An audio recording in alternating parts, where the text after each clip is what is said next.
Hey guys, welcome back to the channel, and this is how to fix high CPU usage of anti-malware service on Windows. So guys, first thing that you will do is simply go to your start menu and search over here Task Scheduler. So go ahead and click on Task Scheduler.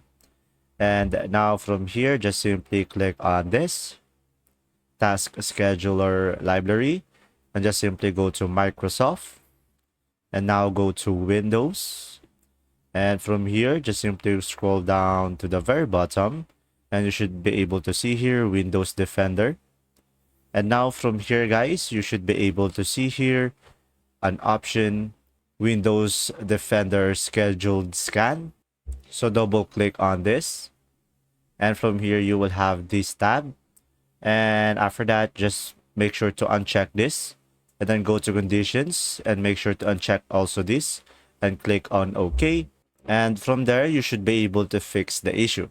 And now another option that you have is just simply go ahead and go to the start menu again and search for security and go for Windows security over here, guys.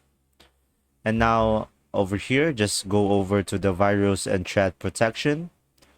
And after that, just simply scroll down.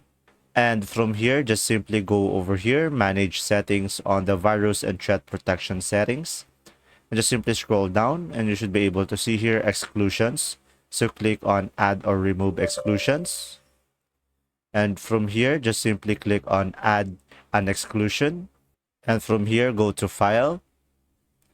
And now just simply go to local disk C and go to program files. And now from here, just simply go to Windows Defender. And from here, just simply locate this file, guys, msmpn, and just simply open it up. And from there, you should be able to fix the issue.